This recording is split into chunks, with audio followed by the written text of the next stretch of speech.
الحمدللہ رب العالمین والعاقبۃ للمتقین الصلاۃ والسلام علی سید الانبیاء والمرسلین ان اللہ وملائکتہ یصلون علی النبی یا ایھا الذین آمنوا صلوا علیہ وسلموا تسلیما اللہم صل علی سیدنا محمد وعلی آل سیدنا و مولانا محمد وبارک وسلم وصلی علیہ۔ ایک مرتبہ ذرا ذوق و شوق کے ساتھ اور بلند آواز سے محمد وآل محمد پہ دروشی پڑھے۔ اللہم صلی علی سیدنا محمد وعلی آل سیدنا و مولانا محمد وبارک وسلم وصلی علیہ۔ سامعین کرام، انشاءاللہ تعالی ہم تھوڑی دیر میں حضرت علامہ صاحب کا خطاب سنیں گے۔ آپ سے گزارش ہے کہ ذرا ذوق شوق کے ساتھ بیٹھیے اور ذوق شوق کے ساتھ تشریف رکھیے۔ جیسا کہ جب کوئی نعت خوان آپ کے سامنے آتا ہے، اگر آپ سے ریکویسٹ کرتا ہے کہ ان کے ساتھ مل کر پڑھیں یا دروشی پڑھیں، جیسے ابھی بیٹا پڑھ رہا تھا، تو سب کو مل کر پڑھنا چاہیے۔ آئیے ہم غوث پاک کی شان میں ایک دو اشعار مل کر پڑھتے ہیں۔ تو ہے وہ غوث کے ہر غوث ہے شیدا تیرا، سب مل کے پڑھو۔ تو ہے وہ غوث کے ہر غوث ہے شیدا تیرا، اور تو ہے وہ غیث کے ہر غیث ہے پیاسا تیرا، وہ غیث کے ہر غیث ہے پیاسا تیرا، تجھ سے در سے ہے سگ اور سگ سے ہے نسبت مجھ کو، میری گردن میں بھی ہے دور کا ڈورا تیرا، واہ کیا جود و کرم ہے شاہ، اور اس نشانی کے جو سگ ہے نہیں مارے جاتے، اس نشانی کے جو سگ ہے نہیں مارے جاتے، حشر تک میرے گلے میرے ہے پٹا تیرا، تو ہے وہ غوث کے ہر غوث ہے شیدا تیرا۔ ابھی جناب غلام پنجتن آپ کے سامنے شان مولا کائنات بیان کر رہے تھے، تو ان کی اس کلام کو دیکھ کر میں نے تھوڑا سا اپنا موضوع جو چینج کیا ہے، اور بلکہ آپ نے دیکھا ہوگا کہ جو ادارہ منہاج القرآن نے آپ کو میسیج بھیجا ہے اس پروگرام کا، اور اس میں دیکھا ہوگا آپ نے کہ پہلے گنبد خضرا ہے، اور پھر حضرت مولا کائنات کا گنبد ہے، اور پھر حضرت غوث پاک کا گنبد ہے، یعنی کہ پہلے مدینہ ہے، پھر نجف اشرف ہے، اور پھر بغداد شریف ہے۔ تو مقصد یہ آپ کو پتہ ہے کہ سب سے بڑا کارنامہ جو شیخ الاسلام حضرت ڈاکٹر طاہر القادری صاحب کا ہے کہ اہل سنت والجماعت کو ایسا صحیح عقیدہ دیا کہ افراط و تفریط سے پاک عقیدہ دیا، اور جو لیفٹ دائیں اور بائیں جو لوگ پھسل رہے تھے، کچھ خارجیوں کی طرف کچھ رافضیوں کی طرف، تو حضرت صاحب نے ڈاکٹر صاحب نے ہمیں ایک سیدھا رستہ بتا دیا ہے کہ سیدھا رستہ اور صحیح عقائد کیا ہے، یعنی کہ آقا دو عالم صلی اللہ علیہ وآلہ وسلم نے ولایت کا اعلان جب کیا مولا کائنات کا کہ من کنت مولا فہذا علی المولا، وہ حضرت علی کی ولایت کا اعلان تھا۔ حضور اکرم صلی اللہ علیہ وآلہ وسلم نے ولایت حضرت علی رضی اللہ تعالی عنہ کو تفویض فرمائی۔ اسی لیے جب ہم اپنی محفلوں میں نعرہ تکبیر مانتے ہیں تو اس کا مطلب یہ ہوتا ہے کہ ہم توحید کو بھی مانتے ہیں۔ نعرہ رسالت مارتے ہیں تو ہمیں یہ پتہ ہے کہ ہم رسالت کے بھی دیوانے ہیں، اور نعرہ حیدری جب مارتے ہیں اس کا صرف مقصد یہی ہے کہ ہم ولایت کے بھی قائل ہیں، ہم ولایت کے بھی قائل ہیں۔ اب حضور اکرم صلی اللہ علیہ وآلہ وسلم نے جو ولایت حضرت علی رضی اللہ تعالی عنہ کو تفویض فرمائی، اور یہ بھی آپ سوچ لیجئے، یہ بھی آپ کے ذہن میں میرا خیال ہوگا کہ جس طرح آقا دو عالم صلی اللہ علیہ وآلہ وسلم نبی ازل سے ہیں اور سب نبیوں کو حضور کا فیض ملا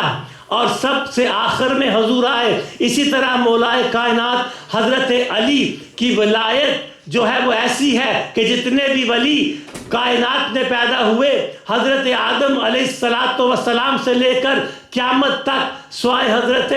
جتنے بھی آئیں گے وہ سب حضرت علی کے فیض سے آئیں گے۔ جو پہلے آئے وہ بھی حضرت علی کے فیض سے آئے، بلکہ یہاں تک کہ تفسیر مظہری اٹھا کر دیکھ لیں، حضرت پانی پتی رحمۃ اللہ تعالی علیہ نے یا اور بھی بہت سے لوگوں نے یہ صریحاً ہمیں بتا دیا ہے کہ ولایت کا کوئی بھی جو دروازہ ہے وہ ایسا نہیں ہے جو در علی پہ نہ کھلتا ہو۔ حضرت مجدد الفسانی رحمۃ اللہ تعالی علیہ نے بھی یہی اپنے مکتوبات شریف میں لکھا کہ حضرت علی کے در کے علاوہ کوئی ولایت کا ایسا دروازہ نہیں ہے کہ کسی اور در پہ کھلے، یا کسی حضرت علی کے در کے کھلنے کے بغیر اگر کوئی ولایت حاصل کر لے یہ ناممکن ہے، چونکہ حضرت محمد مصطفیٰ صلی اللہ علیہ وآلہ وسلم نے فرمایا کہ میں اور علی ایک درخت سے ہیں، میں اور علی ایک نور سے ہیں۔ حضرت آدم علیہ السلام سے 14,000 سال پہلے اللہ نے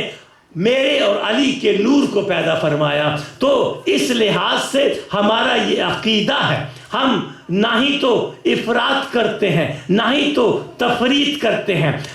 توحید کو بھی مانتے ہیں۔ ہمارا یہ عقیدہ ہے کہ اللہ وحدہ لا شریک ہے، اس کی ذات میں اس کی صفات میں کوئی شریک نہیں، اور حضور اکرم صلی اللہ علیہ وآلہ وسلم بعد خدا بزرگ توئی قصہ مختصر، اور ہم اسی طرح ہر ولی کو، ہر اہل بیت کو اور ہر صحابی کو مانتے ہیں۔ اب آئیے حضرت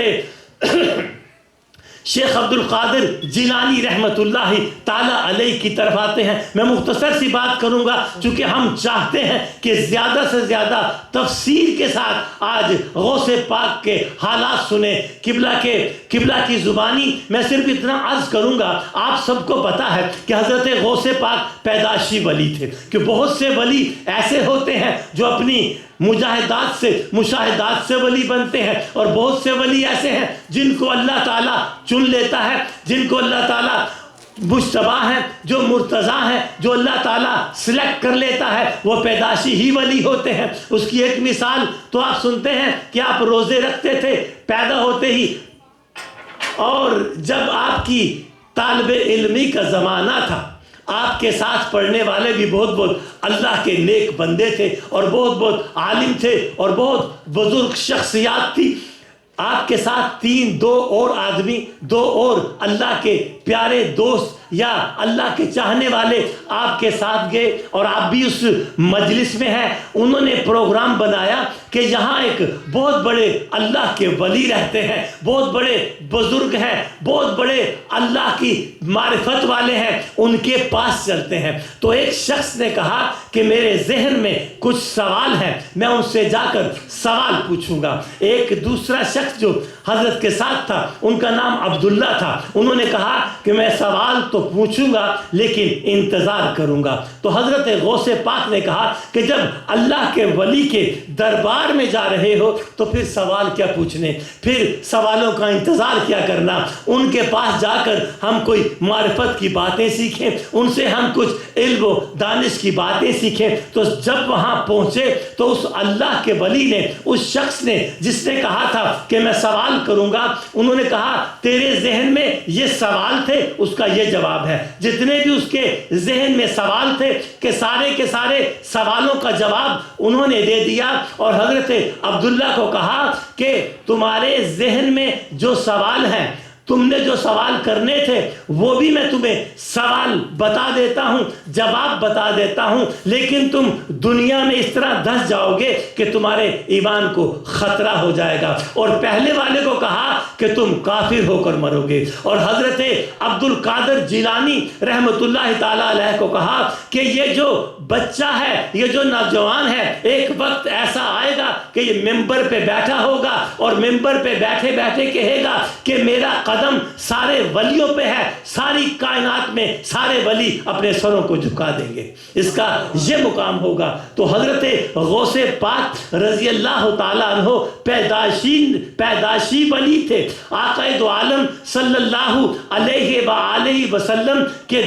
جتنے بھی امتی ولی ہوئے ہیں، چونکہ میں کہا کرتا ہوں چونکہ نبوت کے پیٹرن پہ ولایت ہوتی ہے، کو نبوت کا فیض ہی ولایت کو ملتا ہے، مدار ولایت مدار نبوت پہ ہوتا ہے۔ تو جس نبی کے جو معجزات تھے ان کے ولیوں نے، ان کے حواریوں نے وہی معجزات رونما کیے۔ حضرت سلیمان علیہ السلام کی ہواؤں اور فضاؤں پہ حکومت تھی، ان کے ولی نے، حضرت برقیہ نے تخت بلقیس ہواؤں پہ اٹھا کر ایک سیکنڈ میں لا کر رکھ دیا۔ حضرت عیسیٰ علیہ السلام مردوں کو زندہ کرتے تھے، ان کے حواریوں نے بھی مردوں کو زندہ کر دیا۔ چونکہ اللہ نے کسی نبی کو 7 معجزے دیے، کسی کو 9 معجزے دیے، کسی کو کتنے معجزے دیے، کسی کو کتنے معجزے دیے، لمیٹڈ معجزے تھے، لیکن کملی والے صلی اللہ علیہ وآلہ وسلم کو معجزہ بنا کر بھیجا۔ سارے معجزے نبی کریم صلی اللہ علیہ وسلم کی ذات پہ رکھ دیے۔ اسی لیے حضور کی امت کے جو نبی بھی ہیں وہ ایسے ہی ہیں، چوں محمد درمیان انبیاء، آقا دو عالم صلی اللہ علیہ وسلم جس طرح انبیاء میں ہے، اسی طرح غوث اعظم اولیاء اللہ میں ہے۔ تمام معجزات جو میرے نبی کے دامن میں تھے، ان کے کچھ نہ کچھ صرف حضرت پیران پیر کو ملی۔ آپ نے مردوں کو بھی زندہ کیا، آپ نے لوگوں سے باتیں بھی کی، آپ نے مردوں سے بھی باتیں کی، آپ نے آسمانوں پر بھی حکومت کی، آپ نے ہواؤں سے بھی باتیں کی، اور آپ نے مردوں کو، ایک مردوں کو نہیں، کئی مردوں کو زندہ کیا، ایسے مردوں کو زندہ کیا کہ میں کیا بیان کروں کہ حضرت محمد مصطفیٰ صلی اللہ علیہ وآلہ وسلم کے ولایت کے اس درخشندہ ستارے نے تمام عیسائیوں کے سامنے جب یہ مناظرے ہو رہے تھے کہ ہمارے نبی حضرت عیسیٰ علیہ السلام تو مردوں کو زندہ کرتے تھے، تمہارے قرآن میں لکھا ہے، تو تمہارے نبی نے کون سے مردوں کو زندہ کیا؟ تو مولا کائنات حضرت علی کے غلام حضرت شیخ عبد القادر جیلانی نے کہا آؤ کون سا مردہ زندہ کرانا چاہتے ہو؟ پرانے قبرستان میں لے گئے اور پرانی سی قبر سے اشارہ کر کے کہا کہ اس کو زندہ کر کے بتاؤ۔ تو غوث پاک کے ایک اشارے سے وہ مردہ زندہ ہو کر قبر سے باہر آ گیا، اور ہزاروں کی تعداد میں لوگوں نے اسلام قبول کر لیا۔ انہی اسلام قبول کرنے والوں میں کی اولاد میں سے حضرت صلاح الدین ایوبی بھی ہوئے، انہی کی اولاد میں حضرت نور الدین زنگی بھی ہوئے۔ تو کہنے کا مقصد یہ ہے کہ نبوت کہ پیٹرن پہ ولایت ہوتی ہے، تو جیسے شان میرے نبی کی ہے ویسی شان اللہ تعالیٰ نے حضور کے وسیلہ جلیلہ سے میرے اور آپ کے نبی کے ولیوں کو عطا کی ہے۔ اللہ تعالیٰ ہمیں ولایت کے مقام کو سمجھنے کی توفیق عطا فرمائے اور ان کے نقش قدم پر چلنے کی بھی توفیق عطا فرمائے، کیونکہ ہر ولی کا یہ کام ہے کہ وہ معرفت الہی دیتا ہے، وہ بندوں کو اللہ سے ملانے کی کوشش کرتا ہے، اور ہمیں بھی چاہیے کہ ہم کسی نہ کسی ولی کا ہاتھ پکڑے، معرفت کی تلاش میں ہم بھی نکلیں، اللہ تبارک و تعالی جل علا شانہ و عما نوالہ کی صفات تک پہنچنے کی ہم بھی کوشش کریں، ہم بھی ہاتھ میں ہاتھ ایسی شخصیت میں دیں جو ہمیں اللہ سے ملا دے، اللہ کی معرفت ہمیں عطا کر دے۔ وما علینا الا البلاغ المبین۔ نعرہ تکبیر، نعرہ رسالت، نعرہ حیدری، نعرہ غوثیہ۔ جزاک اللہ جاوید ملک صاحب۔ اب میں اگلے ثناخواں کو دعوت دیتا ہوں، بہت ہی پیارے انداز میں آخا